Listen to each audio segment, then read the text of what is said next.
Jesus salvation ministries వారి తరపున మరి ప్రార్థనా టీవీ కార్యక్రమాన్ని వీక్షిస్తున్నటువంటి ప్రతి ఒక్కరికి ప్రభువు పేరట శుభములు వందనములు తెలియజేస్తూ ఉంటున్నాం. యొక్క వాక్య భాగంలోనికి వెళ్ళే ముందు చిన్న ప్రార్థన చేసుకొని వాక్య భాగంలోనికి వెళ్దాం. ప్రేమ కలిగిన తండ్రి, దయగల మా నాయన, స్తుతులు స్తోత్రాలు చెల్లిస్తూ ఉంటున్నాం. ప్రభువా, ఇదిగో తండ్రి, మీరు ఇచ్చినటువంటి సమయాన్ని బట్టి మీకు స్తుతులు స్తోత్రములు చెల్లిస్తూ ఉంటున్నాం. మరి నీ మాటలు వింటున్నటువంటి ప్రతి ఒక్కరు కూడా మరి తండ్రి, నీ యొక్క పరలోక భాగ్యాన్ని మరి సంపాదించుకొనున్నట్లుగా ప్రతి ఒక్కరికి మీరు ప్రసాదించమని ప్రార్థిస్తూ ఉంటున్నాం. మరి తండ్రి, ఈ యొక్క కార్యక్రమాన్ని నడిపిస్తున్నటువంటి జీసస్ సాల్వేషన్ మినిస్ట్రీస్ వారికి మరి తండ్రి, వారి యొక్క కుటుంబాలలో మరి తండ్రి మీ యొక్క పర సంబంధమైనటువంటి దీవెనలు కుమ్మరించి మీ యొక్క సువార్త పరిచర్య మరింత ముందుకు తీసుకువెళ్ళులాగున మీరు కృప చూపించమని ప్రార్థిస్తూ ఉంటున్నాం. మరి ప్రభువా, వింటున్నటువంటి ఈ మాటలు ప్రతి ఒక్కరూ కూడా వారి హృదయంలో భద్రపరుచుకొని సాతాను ఎత్తుకుపోకుండా జాగ్రత్తగా మీ మాటలను మరి తండ్రి ఆలోచించినట్లుగా కృప చూపించమని క్రీస్తు నామమున అడిగి వేడుకొనుచున్నాం తండ్రి, ఆమేన్. ప్రియమైన దేవుని పిల్లలారా, అంశము ఏమిటి అంటే యవనస్తులు ఎందుకు త్వరగా చనిపోతూ ఉన్నారు అన్నటువంటి యొక్క అంశం ఏమిటి అంటే యవనస్తులు ఎందుకు త్వరగా చనిపోతున్నారు. నేటి కాలంలో యవనస్తులు ఇప్పుడున్నటువంటి సమాజంలో చాలా త్వరగా చనిపోతున్నారు. మరి ఇప్పుడున్నటువంటి అలవాట్లు కానివ్వండి, కట్టుబాట్లు కానివ్వండి, నడవడికలు కానివ్వండి, పద్ధతులు కానివ్వండి, ప్రతీదీ కూడా ఈ యవనస్తుల మీద ప్రభావం చూపిస్తుంది. ఎందుకంటే నేను ఇలా ఉండాలి, నేను పలానా వాళ్ళలాగా ఉండాలి, అంటే నేను ఇలా ఉంటే నా ఎదుటి వారికి నచ్చుతాను అన్నటువంటి ఆ భావనలో యవనస్తులంతా చెడిపోతున్నారు. దేవునికి ఎక్కడ మనం దేవునికి లోబడుతున్నామా, దేవునికి వ్యతిరేకంగా ఉన్నామా అన్నటువంటి ఆలోచన లేకుండా నేటి యువత లోక మాయలో పడి, లోక ఆలోచనలలో పడి ఈ లోకంలో మునిగిపోతున్నారు. మరి అందుకే యోబు గారు ఒక చక్కటి మాట చెప్పాడు. యోబు గ్రంథం 36వ అధ్యాయం 20వ వచనం 21వ వచనం. యోబు గ్రంథం 36వ అధ్యాయం 20వ వచనం 21వ వచనం. జనులు తమ స్థలములో నుండి కొట్టివేయు రాత్రి రావాలనని కోరుకొనకము, జాగ్రత్త పడుము. చెడుతనము నుండి నువ్వు చెడుతనము చేయకుము. దుఃఖానుభవము కన్నా అది మంచిదని నీవు కోరుకొని ఉన్నావు అన్నాడు. నువ్వు చెడుతనం చేయొద్దు, అది నువ్వు ఈ లోకంలో నువ్వు చెడు చేస్తున్నా అది మంచిదని నువ్వు అనుకుంటున్నావు. చెడు చేయొద్దు, అది నువ్వు మంచిదని నీవు కోరుకుంటున్నావే. ఈనాడు ఉన్నటువంటి పరిస్థితులలో చెడు చేయకూడదు. జనులు తమ స్థలములో నుండి కొట్టివేసినప్పుడు నీ ఉన్నటువంటి నీ అంతరాత్మ, నీలో ఉన్నటువంటి అహంభావాన్ని ఎలా నిన్ను చంపేస్తూ ఉంది. ఈ లోకంలో నేనే గొప్ప అని నువ్వు గర్వపడుతున్నావే. ఈ లోకంలో ఏది మంచి ఏది చెడు అని ఆలోచించుకునే అలాంటి ఆలోచన నీకు లేదా అంటే నేటి యువతలో లేదనే చెప్పాలి. ఎందుకంటే నేడున్నటువంటి సమాజంలో పిల్లలు తల్లిదండ్రులు ఎవరు చెప్పినా కూడా పిల్లలు వినే పరిస్థితిలో లేరు. ఏ యవనస్తులైనా చూడండి, ఇది చెయ్యొద్దు అని నువ్వు చెబితే నువ్వు ఎవరు నాకు చెప్పడానికి అనే స్థాయిలో ఉండిపోయారు. మరి అలాంటి స్థాయిలో ఉన్నప్పుడు నీవు చెబితే వింటారా, నేను చెబితే వింటారా? ఏమండి, నిజంగా అందుకే వారికి దేవుడు కూడా చాలా చక్కని మాటలు రాయించాడు. అలాగా తిరుగుతున్న వారి గురించి, అలాంటి లోబడిన వారి గురించి దేవుడు అనేకమైనటువంటి సంగతులను రాయించాడు. నువ్వు ఇలా బ్రతకాలి, నువ్వు ఇలా జీవించాలి, నీ పద్ధతి ఇలా ఉండాలి.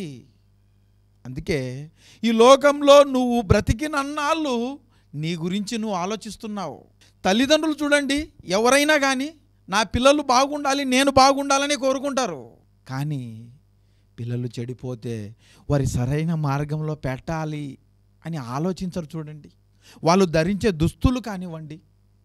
ఏమండి, ఇప్పుడున్నటువంటి యవనస్తులు ఎవరైనా కానీ తల్లిదండ్రుల దగ్గర నాకు పలానా స్కూటర్ నాకు కావాలి అని అడిగినప్పుడు కొనివ్వకపోతే ఆ యవనస్తులు ఎలా ఉంటారు చెప్పండి? సంతోషంగా ఉంటారా? నాకు బైక్ కొనిపించలేదని. కొనిపించిన తర్వాత, స్కూటర్ కొనిపించిన తర్వాత వాడు ఎంతో స్పీడ్గా వెళ్ళి హఠాత్తుగా మరణించినప్పుడు ఆ తల్లిదండ్రుల ఆవేదన, ఆ కన్నీరు, ఆ బాధ ఎవరండి తీర్చేది? నిజంగా నువ్వు పిల్లలకు అది మంచిది కాదు, మంచి పద్ధతి కాదు, నువ్వు ఇలా ఉండు అని చెబితే వాళ్ళు సక్రమైన మార్గంలో ఉండరా? పిల్లలను మనమే చెడగొడుతున్నాం. ఇప్పుడు ఏంటి అంటే, ఇప్పుడున్నటువంటి పరిస్థితులలో ఒక్కరు ముద్దు ఇద్దరు వద్దు అన్నట్టుగా ఉంది పరిస్థితి. నాకుండేది ఒక్క కుమారుడు, నాకుండేది ఒక కుమార్తె, వాళ్ళ కోరికలు తీర్చకపోతే నేనెందుకు? అందుకే నీ పిల్లలు నీ మాట వినడంలే. స్కూల్లో నీ పిల్లలను టీచర్లు దండిస్తే నువ్వు సరాసరి స్కూల్కి వెళ్ళి ఆ టీచర్ను నువ్వు దండిస్తున్నావు. నా పిల్లలే ఎంత చేశారా? అల్లరి నా పిల్లలే చేస్తున్నారా? నాకున్నది ఒక కుమారుడు, నాకున్నది ఒక కుమార్తె అని స్కూల్లో టీచర్ మాట వినక, ఇంట్లో నీ మాట వినక, వీధిలో ఎవరైనా పెద్దవాళ్ళు ఏదైనా చెబితే నువ్వెవరు నాకు చెప్పేది? నువ్వు నాకు చెప్పేంత వాడివా? ఇంట్లో మా తల్లిదండ్రులే నాకు చెప్పరు. అలాంటి స్థితిలో ఉన్నటువంటి సమాజాన్ని ఏమండి నిజంగా దేవుడు కూడా వదిలేయలేడా? నా మాట వినని వారు నాకెందుకని అనుకోడా? నా మాట వినని వారు నాకెందుకని అనుకోడా? అందుకే నిజంగా దేవుడు కూడా బాధపడినాడు. ఒక చక్కని మాట యోబు గ్రంథంలోనే ఒక చక్కటి మాట ఉంది. 27వ అధ్యాయం 8వ వచనం. యోబు గ్రంథం 27వ అధ్యాయం 8వ వచనం. దేవుడు వానిని కొట్టివేయినప్పుడు, వాని ప్రాణము తీసివేయినప్పుడు భక్తిహీనునికి ఆధారమేది? వానికి బాధ కలుగునప్పుడు దేవుడు వాని మొర వినునా? వాడు సర్వశక్తిని యందు ఆనందించునా? వాడు అన్ని సమయములలో దేవునికి ప్రార్థన చేయునా? భక్తిహీనుడు అన్ని సమయాలలో ప్రార్థన చేస్తాడా? భక్తిహీనుడు అన్ని సమయాలలో, అన్ని సందర్భాలలో ప్రార్థన చేస్తాడా? ఏమండి, కింద పడిపోగానే దేవుడుంటే ఇంత జరిగేదా అంటున్నావు? దేవుడుంటే జరిగేదా అంటున్నావు? అంటే నీ కుమారునికి బైక్ కొనిపించినప్పుడు, కుమారుడు 100 స్పీడులో వెళ్ళేటప్పుడు, కుమారుడు ఆనందంగా నవ్వేటప్పుడు దేవుడు కనిపించలేదా? దేవుడు అప్పుడు కనిపించలేదా? కింద పడిపోగానే, ఏదైనా జరగగానే దేవుడు ఉన్నాడా? దేవుడు ఉంటే ఇది జరిగేదా అని అంటున్నావు. మరి దేవుడు ఉంటే ఇలా జరిగేదా అంటే, నువ్వు నిలబడినప్పుడు, పరిగెత్తినప్పుడు, నడుచుకుంటూ వెళ్ళేటప్పుడు మరి దేవుడు కనిపించలేదా? కింద పడగానే దేవుడు కనిపిస్తున్నాడా? ఏమండి, ప్రతి ఒక్కరూ ఆలోచించాలి. సమాజంలో జరుగుతున్న ప్రతిదీ బైబిల్ గ్రంథంలో వ్రాయించాడు దేవుడు. ఎందుకంటే మనం చెడిపోతాం, పడిపోతాం. మనకు జాగ్రత్త లేదు కాబట్టి తండ్రిగా జాగ్రత్తలు నేర్పించాడు మనకు. నాయనా నువ్వు పడిపోతావు. స్కూల్లో టీచర్ దండించినప్పుడే నువ్వు కూడా 2 ఏట్లు కొట్టి దండిస్తే చెడు మార్గంలో నడుస్తాడా? ఈనాడు చూడండి, ఎక్కడ చూసిన పెద్ద పెద్ద కాలేజీలలో డ్రగ్స్ అంట, మందు, సిగరెట్లు, యువత ఎలా చెడిపోతుందో చూడండి. నేటి యువతరమే ఎక్కువగా మరణిస్తున్నారు. యవనస్తులే త్వరగా చనిపోతున్నారు. ఎంతోమంది సూసైడ్ చేసుకుంటున్నారు. ఎంతోమంది ఒత్తిడి తట్టుకోలేక, వ్యసనాలకు లోబడి, వ్యర్థమైన వాటికి లోబడి యవనస్తులు ఎందుకు చెడిపోతున్నారు అంటే తల్లిదండ్రుల భయం లేక, దేవుని భయం లేక, స్కూల్లో టీచర్ల భయం లేక, జవాబుదారీతనం లేక, నేను ఇలా ఉంటే నలుగురు ఏమనుకుంటారో అని అనుకుంటే జాగ్రత్త పడేవాడే కదా. పోనీ ఈ మనుష్యులతో నాకెందుకు, దేవునికి భయపడతాను అనుకుంటే గొప్పగా ఉండేవాడు కదా. ఆనాడు ఉన్న భక్తులందరూ దేవునికి లోబడి, దేవునికి భయపడి, దేవుని మాటకు భయపడ్డారు కాబట్టే వారి యొక్క పేర్లు జీవగ్రంథంలో రాయబడ్డాయి. మరి నీ పేరు ఎక్కడ రాయబడింది? సమాధి మీద రాస్తారు. ఏంటి? ప్రభువునందు నిద్రించెను. ఒక్క రోజన్నా పెట్టింటాడా మందిరంలోనికి అడుగు? పేర్లు పెడతారు. యేసు పాదం, ఈ పాదం ఎక్కడుంటుందో ఎవరికి తెలుసు చెప్పండి? సాయంకాలం కాగానే ఈ పాదం ఎక్కడుంటుంది అన్నప్పుడు ఆ యొక్క బ్రాందీ షాపులలో ఉంటుంది అని చెప్పచ్చు. ఎంతోమంది పేర్లు పెట్టుకుంటే కాదు, ఆ పేరుకు తగినట్టు నువ్వు జీవించాలి, ఆ పేరుకు తగినట్టు నువ్వు బ్రతికి చూపించాలి. ఈ పేరుకున్నటువంటి విలువ ఇది. అప్పుడు నువ్వు గొప్పగా ఉంటావు, అప్పుడు నీ స్థితిగతి గొప్పగా ఉంటుంది. అందుకే భక్తిహీనునికి ఆధారం ఏది? ఎక్కడుంది? నువ్వు కింద పడగానే నిన్నెందుకు రక్షించాలి చెప్పు? నిన్నెందుకు రక్షించాలా? నిన్నెందుకు బ్రతికినయ్యాలా? ఏం మంచి చేశావని బ్రతకనియాలా? నువ్వేమంత గొప్పగా ఉన్నావు? నీ ఆలోచనలు ఏమైనా గొప్పగా ఉన్నాయా? నీ పరిస్థితి ఏమైనా గొప్పగా ఉందా? నీ స్థితిగతి ఏమైనా గొప్పగా ఉందా? ఏమీ లేదు. అలాంటప్పుడు నువ్వెందుకు బ్రతకడం? ఈనాడు ఇక్కడ ఉన్నటువంటి ఈ తల్లిదండ్రులు 60-70 సంవత్సరాలు నువ్వు ఇక్కడ మోసే నీ తల్లిదండ్రులే ఏమంటారు? నా మాట వినలేదు కనుక నీవు నా ఇంట్లో ఉండడానికి అర్హత లేదు, వెళ్ళిపో. నా ఇంట్లో ఉండడానికి నీకు చోటు లేదు, నా ఇంట్లో ఉండే అర్హత నీకు లేదు, వెళ్ళిపో ఈ నుంచి. ఈ తల్లిదండ్రులే.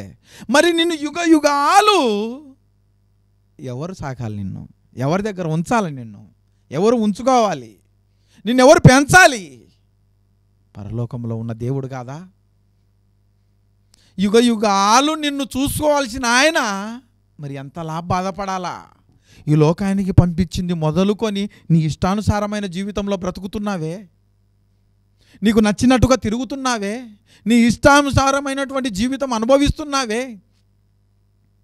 ఇక్కడ ఉన్నటువంటి మరి నింగి, నేల, గాలి, నీరు, నిప్పు మొత్తం ప్రతీది కూడా, పంచభూతాలన్నీ కూడా నీ కోసం సృజించాడే. ప్రతీది కూడా నువ్వు ఏది తినాలో ఏది తినకూడదో ప్రతీది కూడా నీకు ఇచ్చిన దేవుడు నువ్వు ఎలా ఉండాలో అని ఆలోచించడా? ఇన్ని ఇచ్చినటువంటి ఆయనకు నిన్ను అనే హక్కు లేదా? తన పిల్లలు ఎలా బ్రతకాలి, ఎలా ఉండాలి, ఎలా జీవించాలి, ఈ లోకంలో బ్రతికినన్నాళ్ళు ఎలా బ్రతకాలి అని కోరుకోకూడదా? ఎలా కోరుకున్నాడు? నువ్వు నా బిడ్డవు, నా కుమారునివి, నా కుమార్తెవు, మీరంతా నా పిల్లలు, నా కుటుంబం. ఒక కుటుంబంగా ఉన్నటువంటి దేవుడు ఆలోచించడా? ఇక్కడ నుంచి మనం ఇంట్లో నుండి బయటికి వెళ్ళేటప్పుడు తల్లిదండ్రులు జాగ్రత్తగా వెళ్ళిరా అని చెబుతారే. ఈ తల్లిదండ్రులు ఇంత జాగ్రత్త కోరుకున్నప్పుడు పరలోకంలో ఉన్న ఆ తండ్రి జాగ్రత్త కోరుకోడా? జాగ్రత్త కోరుకుంటాడు. మనమే అజాగ్రత్తగా ఉన్నాం.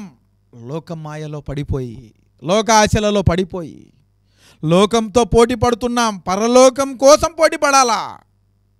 పరలోకం కోసం పాటుపడు. ఆనందం ఉంటుంది, సంతోషం ఉంటుంది. ఈ లోకంలో నీకు దొరకని ఆనందాన్ని పరలోకం ఇస్తుంది. ఈ లోకంలో నువ్వు కష్టపడవచ్చు, దేవుని పనిలో కష్టపడు, దేవుని ఆలోచనలతో కష్టపడు. యవ్వన జీవితంలో నువ్వు పందెమందు నువ్వు పరిగెత్తడం నేర్చుకోవాలా, పరిగెత్తడము నేర్చుకోవాలా. చెప్తా అంటాం కదా, సువార్త భారము మోసుకునే పోయే వారికైతే విశ్రాంతి అవసరం. సువార్త భారం మోసేవారికి ఒక పౌలు ఉన్నాడు. నా మటుకు బ్రతుకుట క్రీస్తే, చావైతే లాభం అన్నాడు. ఆ అర్హత పౌలు గారికి ఉంది. స్టెఫెన్ ఉన్నాడు, శిష్యులు ఉన్నారు. ప్రభువా, మేము చచ్చిపోయినా నీ యొక్క సువార్త ముందుకు సాగాలి. ఎవరి జీవితంలో ఎంతోమంది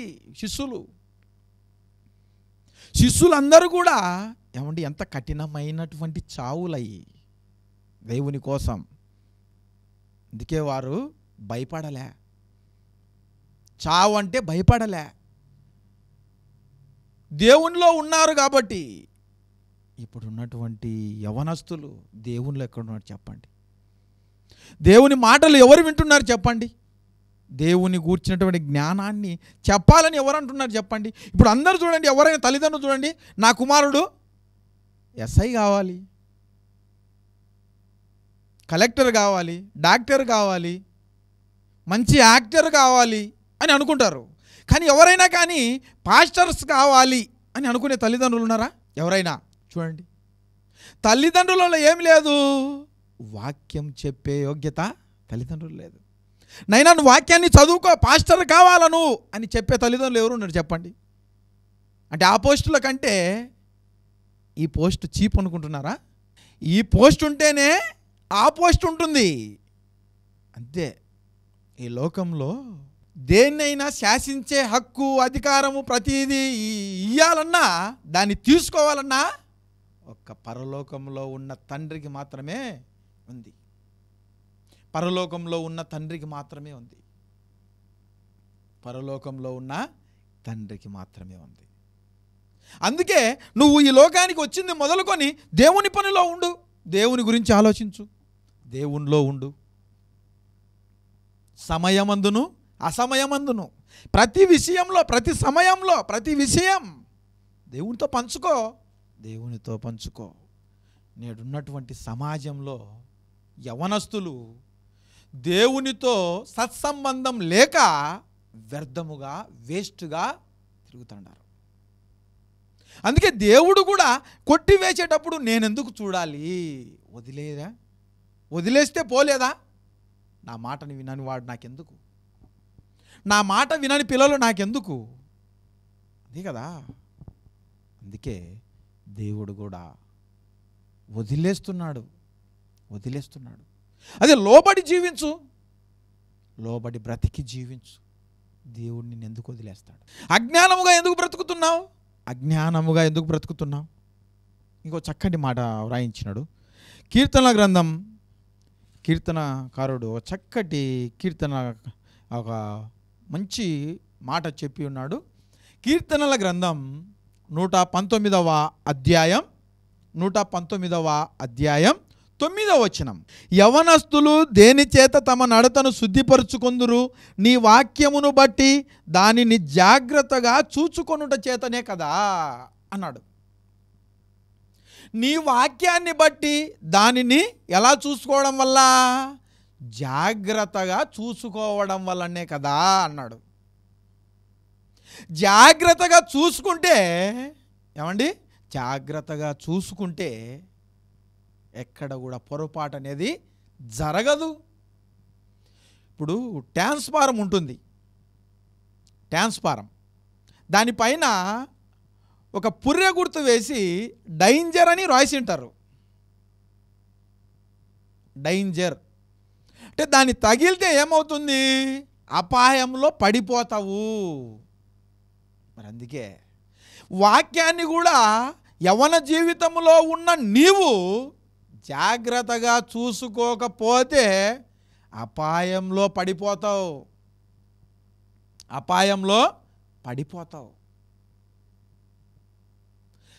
మనం రోడ్డు అంటా వెళ్ళేటప్పుడు నువ్వు 50 స్పీడులోనే వెళ్ళాలి, అంతకంటే ఎక్కువ వెళ్తే ప్రమాదం, లేకపోతే ప్రమాదం జరుగు స్థలము, ఇక్కడ నెమ్మదిగా వెళ్ళండి అని వ్రాయబడి ఉంటుంది.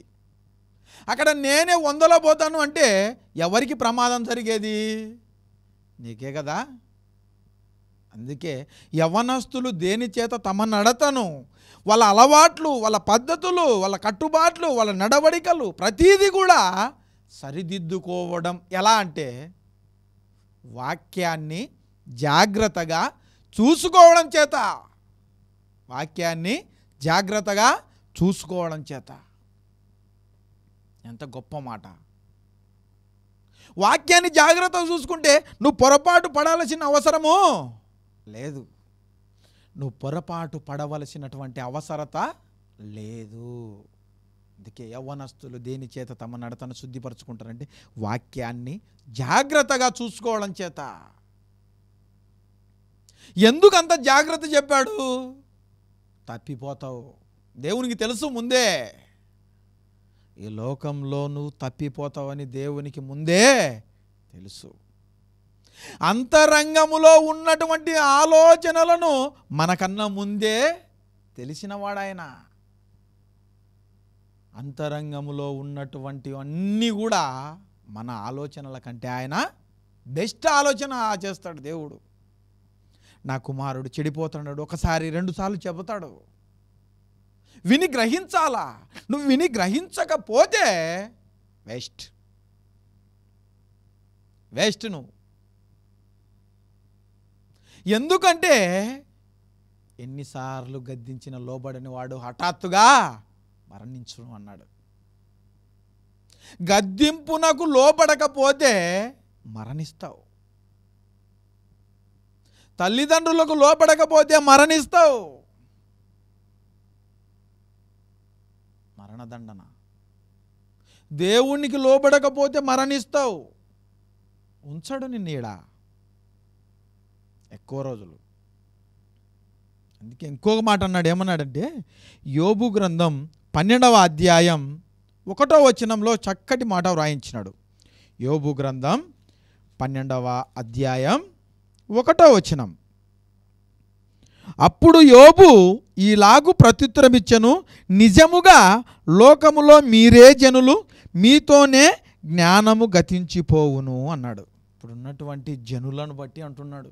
ఏంటంటే నిజంగా లోకంలో మీరే గొప్పవాళ్ళు, జ్ఞానము మీతోనే నశించిపోతుంది. ఇప్పుడు చెబితే వినేవారు లేరు. మంచి మాట చెబితే వినేవారు లేరు. అందుకే జ్ఞానం మీతోనే నశించిపోతుంది. నశించిపోకూడదనుకుంటే ఇతరులకు చెప్పాలా. చెబితే వినేవారు ఎక్కడా? చెబితే వినేవారు ఎక్కడా? అందుకే లోకంలో నువ్వు గొప్పగా ఉండాలంటే, నిన్ను గొప్పగా గౌరవించాలంటే ఏమండి, నీకున్న పదవిని బట్టో, నీకున్న సంపదను బట్టో, నీకున్న అర్హతను బట్టో రాదు. నువ్వు దేవునిలో ఉంటే వస్తుంది అంతే. నువ్వు దేవుని కోసం బ్రతికితే వస్తుంది అంతే. ఇప్పుడు మేము పాస్టర్స్గా ఉన్నప్పుడు ఎక్కడికి వెళ్ళినా కూడా చాలా చక్కగా గౌరవిస్తారు. కూర్చున్నా కానీ ఎంత పెద్దవాళ్ళైనా కానీ లేచి నిలబడతారు. అది మమ్మల్ని చూసి ఏమన్నా ఇచ్చిందంటారా? నేను చేస్తున్నటువంటి సేవ, దేవుని పనిని బట్టే విలువ. నువ్వు చేసే పనిని బట్టే నీకు వాల్యూ. అందుకే దేవుని పనిలో ఉండు, గొప్పగా ఉండు, గొప్పగా జీవించు. జ్ఞానం నీతో గతించిపోకూడదు.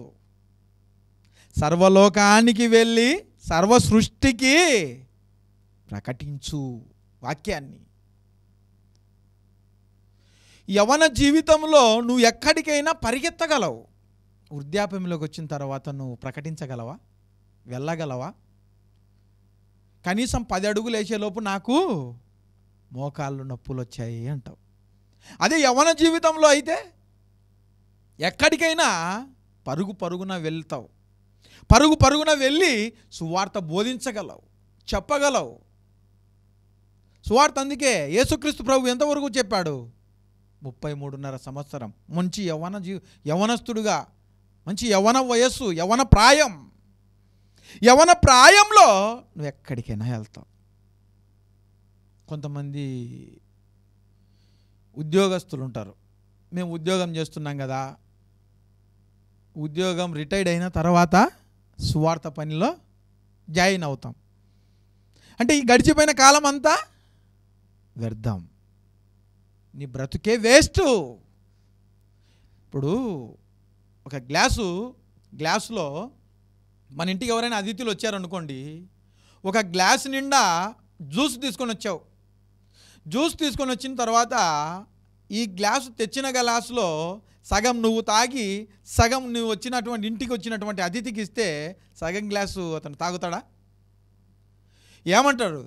ఈయనకి ఎంత బుద్ధి లేదు, ఇంటికి వచ్చిన తర్వాత ఎలా గౌరవించాలో తెలియదు, ఎలా గౌరవించాలో తెలియదు. సగం తాగి సగం నాకిస్తున్నాడు. అంటే వాడు తాగిన ఎంగిలి ఆ జ్యూస్ నేను తాగాలా? మరి నువ్వే ఇలా అనుకుంటున్నావే, సగం జీవితం అయిపోయిన తర్వాత నేను సువార్తలోకి వస్తా అంటున్నావే, మరి దేవుడు ఎలా ఒప్పుకుంటాడు చెప్పు? అందుకే యవ్వన జీవితంలో నువ్వు దేవుని దగ్గరికి రా, దేవునిలో ఉండు, దేవుని కోసం బ్రతుకు. దేవునిలో లేకుండా ఉంటే ఏమండి, నీకు శ్రమ, ఇబ్బంది, బాధ, కష్టాలు, నష్టాలు, ఇరుకులు, ఇబ్బందులు, ప్రతిదీ కూడా ఆలోచించాలి. ఒక మాట అన్నాడు, ఇంకో మాట యోబు గ్రంథంలోనే చక్కటి మాట, 35వ అధ్యాయం, యోబు గ్రంథం 35వ అధ్యాయం 11వ వచనం. భూ జంతువుల కంటే మనకు ఎక్కువ బుద్ధి నేర్పుచు ఆకాశ పక్షుల కంటే మనకు ఎక్కువ జ్ఞానము కలుగజేయుచు నన్ను సృజించిన దేవుడు ఎక్కడా ఉన్నాడని అనుకునే వారెవ్వరూ లేరు అన్నాడు. నన్ను సృజించినటువంటి దేవుడు ఎక్కడున్నాడు అని అనుకునే వారే లేరు, కరువు అయిపోయారు. చూడండి, ఎవరికైనా మనం చెప్పామనుకో, రే నువ్వు అలా తిరుగుతున్నావురా, నువ్వు చెడిపోతున్నావు, చనిపోయిన తర్వాత నరకానికి వెళ్ళిపోతావు అని చెప్పామనుకోండి, ఆ చనిపోయిన వారు ఎవరైనా వెళ్ళి వచ్చారా? అపహాస్యం చేస్తారు, మనల్ని అపహాస్యం చేస్తారు. ఎందుకంటే మూర్ఖులు. అందుకే చెప్పడం కూడా చాలా తగ్గిపోయింది అనుకుంటా. చెడు మార్గంలో తిరిగినా కూడా ఎందుకు చెప్పడం లేదంటే రిటర్న్ క్వశ్చన్లు వేస్తున్నారు. మేము చెడిపోతాం, మేము ఇంతే అంటే నీ బ్రతుకు ఏమైపోతుంది? వ్యర్థమైన బ్రతుకు. అందుకే భూజంతువుల కంటే ఆకాశ పక్షుల కంటే నీకు ఎక్కువ జ్ఞానాన్ని ఇచ్చినాడు, తెలివినిచ్చినాడు. ఏమండి, సింహాన్ని కూడా మచ్చిక చేసే టాలెంట్ నీకుంది. క్రూర మృగం నీకు లోబడుతున్నాయే, మరి నువ్వెందుకు దేవునికి లోబడలేకుండా? ఎందుకు దేవుని మాట వినకుండా ఉన్నావు? ఎందుకు దేవునికి విరోధిగా మిగిలిపోతున్నావు? ఆజ్ఞాతిక్రమం పాపం వల్ల వచ్చే జీతం మరణం, తెలుసు కదా. మీరు ప్రతి ఒక్కరు కూడా యవ్వన ప్రాయము నుండే సృష్టికర్తను, ఎప్పుడు బాల్య దినములందే సృష్టికర్తను స్మరణకు తెచ్చుకో. నీకు ఊహ వచ్చినప్పటి నుండే దేవుని మాటలు చెప్పాలా, సృష్టికర్తను స్మరణకు తెచ్చుకోవాలా.